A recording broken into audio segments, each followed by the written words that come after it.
అరుగో central minister Bandi Sanjay గారు ఉన్నారు. ఓ పాలు పలకరిద్దాం. నమస్కారం గురుగారు. సార్ కేటీఆర్ గారు మీకు అయ్యే నోటీసులు పంపించారంట. అట్లా నోటీసు ఇచ్చుకుంటే నువ్వు మీ అయ్యా ఇద్దరు శాశ్వతంగా జైలు ఉంటారు. నోటీసులు ఇచ్చినందుకు జైల్లో పెట్టేస్తారా? అంత నోటీసు ఇస్తాడు. ఎందుకు వారిపోయినావు? పాత నోటీసులు కాదు సార్, ఇప్పుడు కొత్త నోటీసుల గురించి మాట్లాడండి. ఇప్పుడు ఇస్తామంటున్నారు కదా, ఈ పాటికి మీకు అందే ఉంటాయి కదా. నోటీస్ ఇస్తే నేను చట్టపరంగా ఏం చేయాలి నాకు కూడా తెలుసు.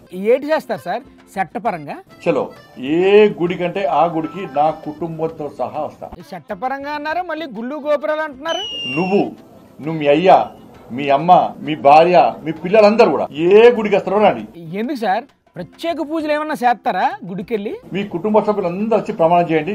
నేను మా కుటుంబ సభ్యులందరూ వచ్చి ప్రమాణం చేస్తాం. సిద్ధమా చెప్పు. ఆయన ఎప్పుడో సిద్ధం. ఎక్కడికి రమ్మంటారో చెప్పండి, వెంటనే వచ్చేస్తారు. తడి బట్టలతో కూడా ప్రమాణం చేయడానికి సిద్ధం. నువ్వు రెడీయా చెప్పు. మళ్ళీ ఈ ఫిట్టింగ్ ఏంటి సార్? ఇలా ఇంత పోటీగానక మాట్లాడుతున్నావు, సిగ్గుండాలని కొంచెం నీ బతుకా అనేది. సార్ గురుగారు మీరు ఎక్కడికో వెళ్ళిపోతున్నారు. సరే మళ్ళీ కలుద్దాం. ఉంటా సార్.